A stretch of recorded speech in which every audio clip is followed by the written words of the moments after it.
Okay. Draw torque, armature current, torque, speed, armature current characteristics of DC shunt and DC series motor. Give two applications of each. तो काम शुरू करते हैं. पहले torque armature current characteristics, यानी torque और armature current. Torque क्या होता है? T और आर्मेचर करंट I. तो इनमें रिलेशन समझते हैं. तो डीसी मोटर में ये दोनों प्रोपोर्शनल होते हैं. करंट बढ़ा तो टॉर्क भी बढ़ेगा, करंट बढ़ा तो टॉर्क भी बढ़ेगा. For constant value of shunt resistance and supply voltage V, shunt current is also constant and hence flux is also constant. So torque is directly proportional to armature current. तो linear relationship आएगा. यहाँ पे torque और यहाँ पे armature current का relation दिया तो स्ट्रेट लाइन आएगा, स्ट्रेट लाइन आएगा. ठीक है. The equation represent a straight line passing through origin as shown in the figure. Torque increases linearly with armature current. Armature current increase हुआ, torque भी increase होगा. Torque increases linearly with armature current. It is seen earlier that armature current is decided by the load. So as load increases, armature current increases, increasing the torque developed linearly. Now if shaft torque is plotted against armature current, it is known that shaft torque is less than the armature torque and shaft में जो torque मिलता है वो armature torque से थोड़ा सा क्या रहता है? कम रहता है. Shaft torque is less than the armature torque and the difference between the two torque is loss of the torque TF as shown in the figure. तो देखो शाफ्ट का जो टॉर्क का डायग्राम है वो ऐसा है, इसको ही पैरेलल है, और ये जो गैप है ये क्या है? लॉस टॉर्क इसको हम कहते हैं. इसको क्या कहते हैं? लॉस टॉर्क कहते हैं. दिखाई दे रहा है प्रॉपर? मैं फोकस कर देता हूं. ओके, अब दिखाई दे रहा है. तो ये वो कैरेक्टरिस्टिक्स है. तो but armature torque is present which is just enough to overcome straight losses. The current required on no load to produce torque and hence shunt torque graph has an interceptor of IOA on the current axis. To generate high starting torque, this type of motor requires a large value of armature current at the start. इसलिए beginning में बहुत ज्यादा current इसको लगता है चालू करने के लिए. दिस में damage the motor, hence DC shunt motors can develop a moderate starting torque and hence suitable for such application where starting torque required is moderate. तो ये ग्राफ अगर आपको दिखाई नहीं दे रहा, मैं इसको जूम कर देता, पॉज करके एक बार ड्रॉ कर लो. ऐसा ये टॉर्क है. This is torque versus armature current for shunt motor. Okay, next speed versus armature current. तो देखो भाई, फ्रॉम स्पीड इक्वेशन, तो ये स्पीड का इक्वेशन है, इसमें फाई जो है वो कांस्टेंट है. तो speed is directly proportional to v minus i into R A. So load increases, armature current also increases and hence i R A also increases. Hence for a constant supply of v minus i R A decrease and hence speed reduces, but RA is very small for change in IA. For full load drop, RA is very small and hence drop in speed is not significant from no load to full load. तो भाई ये जो है ये constant रहना चाहिए. ठीक है. तो आर्मेचर करंट यहाँ पे कौन है? Armature current IA versus speed अगर लिया जाए तो ये कांस्टेंट स्ट्रेट लाइन होनी चाहिए, लेकिन ये स्ट्रेट लाइन नहीं होती. प्रैक्टिकली ये ऐसा होता है, थोड़ा सा ड्रॉप होता है. तो ये drop is small as R A is very small. ठीक है. आर्मेचर रेजिस्टेंस कम है, इसलिए ये जो ओरिजिनल स्ट्रेट लाइन होना चाहिए उसके कंपैरिजन में थोड़ा सा नीचे आ जाता है. तो ऐसा ये ग्राफ है, मैं इसको जूम करके दिखा देता हूं, आप इसको एग्जाम में ऐसे ड्रॉ कर देना. ये था शंट डीसी मोटर के लिए. अब सीरीज डीसी मोटर के बारे में हम डिस्कस करते हैं. तो देखो टॉर्क आर्मेचर कैरेक्टरिस्टिक, इसमें भी torque is directly proportional to current का square. In case of series motor, the series field winding is carrying the entire armature current, so flux produce is proportional to armature current. Flux is proportional to armature current. Thus torque in case of series motor is proportional to square of armature current. तो कैसा logic है देखो, flux is proportional to armature current, but torque is proportional to flux into armature current. Torque as it is, proportionality as it. Mechanics 2024 pattern का, दिसंबर 2024 का paper.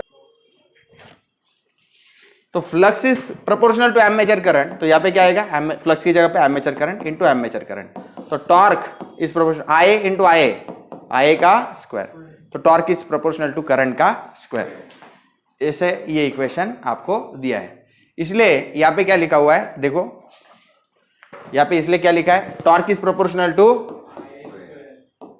Phi into I and it is again proportional to I का square. तो इस तरह से ये derivation आता है। Okay, the torque in case of series motor is proportional to square of armature current, this relation is parabolic.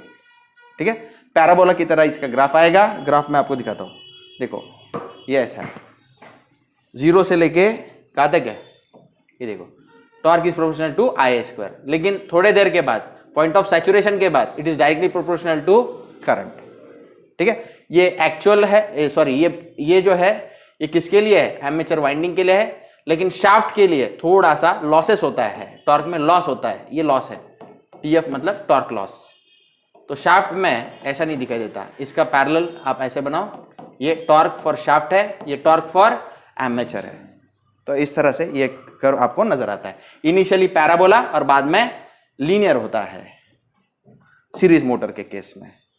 As load increases, armature current increases and torque produces increases proportional to the square of armature current up to certain limit. As IA passes through the series field, there is a property of electromagnet called saturation may occur. Saturation means though the current through the winding increases, the flux produced remains constant. Hence, after saturation, the characteristic takes the shape of straight line as flux becomes constant, as shown in the figure. The difference between TA and TSH is a loss torque TF which is also shown in the figure. तो उनका क्या कहना है आपको समझ में आ गया, शुरुआत में ये ऐसा पैराबोलिक कर्व रहेगा, लेकिन कुछ समय बाद क्या होता है, करंट कितना भी बढ़ा लो मैग्नेटिक फ्लक्स चेंज होता नहीं, इसलिए उसके बाद में लीनियर कैरेक्टरिस्टिक नजर आएगा। तो ये टॉर्क वर्सेस एमेचर करंट है फॉर सीरीज मोटर। अब speed amateur current characteristics last वाला, तो ये तो हाइपरबोलिक ग्राफ नजर आ रहा है। ठीक है, तो speed is proportional to this formula, तो फ्लक्स जो है ये proportional to current in case of series motor. Now R A and R S C are also small, R A और आर एस सी दोनों स्मॉल है, तो वी अपॉन आई आएगा सिर्फ। Effect of I on speed overrides the effect of V minus I R A minus I R S C on the speed. Hence the speed equation EB is directly proportional to voltage and can assume constant. So speed reduction reduces to, speed is inversely proportional to what then? Current, armature current. तो इस case में ये ऐसा hyperbolic rectangular hyperbola graph आएगा, किसके लिए, amateur current versus speed. इसमें IA आएगा और इधर N स्पीड आएगा। मैं आपको जूम करके दिखाता हूं, आप ये लिख लेना, एक बार लिख के प्रैक्टिस करना पड़ेगा, डायरेक्ट एग्जाम में आप बना नहीं पाएंगे। तो ये सीरीज मोटर के लिए आता है। अब नेक्स्ट इस क्वेश्चन में और पूछा गया था एप्लीकेशन, तो application of DC shunt motor कहाँ पे होता है, blower, fans, centrifugal and reciprocating pumps, lathe machine, machine tools, mining machine, drilling machine etcetera. Application of DC series motor कहाँ पे होता है, cranes, elevators, trolleys, electric locomotive and electric traction, यहाँ पे होता है। Explain working principle of three-phase induction motor with suitable diagram. State two application of squirrel cage and slip ring induction motor. तो ये मैंने वर्किंग आपको ऑलरेडी एक्सप्लेन किया हुआ है प्रीवियस क्वेश्चन पेपर में, वहां पे आप देख लेना। तो वही से करना आप इसको, मैं सीधा एप्लीकेशन पे जाता हूँ। Application of squirrel cage motor का है, fans and blowers, pumps and compressor. और application of slip ring induction motor क्या है, cranes, hoist, elevators. Okay, define KVA rating of transformer. किसी भी इलेक्ट्रिकल मशीन का केवीए रेटिंग जैसा होता है वैसे ट्रांसफॉर्मर का होता है। तो केवीए रेटिंग क्या है, KVA rating of transformer is a maximum apparent power it can handle safely without overheating. तो कितना पावर, एपरेंट पावर वो हैंडल कर सकता है विदाउट ओवरहीटिंग, इसको बोलते हैं केवीए रेटिंग। तो केवीए रेटिंग क्या है, VI upon 1000, V is voltage, I is the current. Question भी दिया है वो भी सॉल्व कर देता हूं। 25 किलो वोल्ट एम्पियर, तो 25 केवीए, के मतलब 1000, 25,000 वोल्ट एम्पियर, 50 हर्ट्ज यानी फ्रीक्वेंसी दिया है 50 hertz. Okay, single phase transformer has 500 turns on primary side यानी N1 दिया है 500 and 50 turns on secondary side यानी N2 दिया है 50। a voltage of 3000 volt is applied to primary side. तो प्राइमरी वोल्टेज V1 दिया है 3000. Calculate primary and secondary full load current यानी I1 I2 फाइंड आउट करना है. And cross sectional area of core if maximum flux density is 1.8 Tesla. तो maximum flux density Bmax दिया है 1.8 Tesla. चलो भाई, ट्रांसफॉर्मर के लिए क्या रहता है? V1 upon V2 is same as N1 upon N2. तो V1 है 3000, V2 कितना है पता नहीं, और ये 500 अपॉन 50. आप कैलसी में करना, 500 अपॉन 50 10 आता है, तो 10 नीचे डिवाइड करना, V2 वो साइड, 3000 डिवाइड बाय 10 300 वोल्ट्स. तो सेकेंडरी वोल्टेज इज 300 वोल्ट्स. अब फुल लोड करंट्स निकालते हैं. For primary side it is what? Apparent power upon voltage V1. तो कितना है? 25 kV है ना, 25,000 डिवाइडेड बाय ये S है, इसको S से डिनोट करो, divided by V1 is how much? 3000. तो 8.33 एम्पियर आएगा. सेकेंडरी साइड पे S अपॉन V2 25,000, V2 कितना है? 300 डिवाइड करो, कितना आया? 83.33 एम्पियर. कोर एरिया निकालना है. तो ईएमएफ इक्वेशन से पहले आप फ्लक्स निकाल लो phi max. तो कैसे करोगे? E1 is equal to 4.44 F into N1 into phi max. F का वैल्यू फ्रीक्वेंसी कितना है? 50 हर्ट्स. N1 कितना है? 500 और इंटू phi max. आप कैल्सी में डालो, डिवाइड करो, phi max आ जाएगा. फ्लक्स डेंसिटी कैसे करोगे? It is flux upon area. तो एरिया वो साइड, flux divided by flux density. तो फ्लक्स आया था 0.02702 weber divide by 1.8 tesla, divide करो 0.015015 मीटर स्क्वायर. ये रिक्वायर्ड एरिया है. उसके बाद में state how eddy current and hysteresis losses can be minimize in a case of single phase transformer.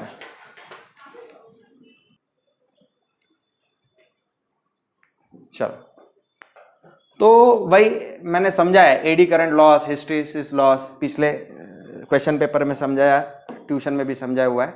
मैं एक बार रिपीट करता हूं. आयन लॉस क्या होता है? Iron loss is the power loss taking place in iron core of a transformer. It is called as constant loss. It is equal to the sum of two components called hysteresis loss and eddy current loss. तो ये iron loss होता है. Hysteresis loss क्या होता है? We have already discussed the hysteresis loss taking place in a magnetic material. The area enclosed by the hysteresis loop of a material represent hysteresis loss. तो इसको कम कैसे करते हैं? हिस्टेरिसिस लॉस को कम कैसे करते हैं? Hence, a special magnetic material should be used in order to reduce hysteresis loss. Materials such as silicon steel has hysteresis loop with a very small area. Hence, such materials are preferred to construct the core. Commercially, such steel is called as alloy steel, means low hysteresis material. तो कैसे कम करते हैं hysteresis losses? By using alloy steel, मतलब low hysteresis material.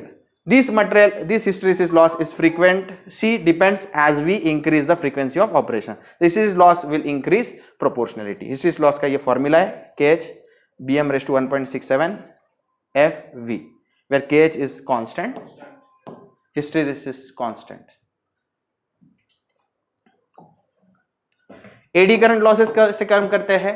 तो पहले देखते हैं. Due to the time varying flux there is some induced EMF in the transformer core. This induced EMF causes some currents to flow through the core body. These currents are known as eddy current. The core is made up of steel and has some finite resistance. Hence, due to the flow of eddy current, heat will be produced. The power loss due to eddy current is given by eddy current. Eddy current loss is directly proportional to what? Eddy current ka square into R, where R is the resistance of the core. The eddy current losses are minimized by using laminated core. The core is manufactured as stack of laminations rather than a solid iron core. Iron core एक solid बनाने के बजाय हम क्या करते हैं? Laminates बनाते हैं, यानी पेपर जैसा. बहुत सारे पेपर एक साथ जमा कर दिए तो ऐसा मोटा होएगा ना, वैसे स्टील के लैमिनास एक साथ लगाते हैं और इसको बनाते हैं. These laminations are insulated with each other by means of varnish coating on all the lamination. Hence, each lamination acts as a separate core with a small cross-sectional area providing large resistance to the flow of eddy current. The eddy current losses also is frequency dependent and it is directly proportional to the square of operating. कि ये eddy current का formula है. तो इसको कम कैसे करते हैं? Use of लैमिनास with a क्या? With varnish in between them. तो इससे ये कम हो सकते हैं.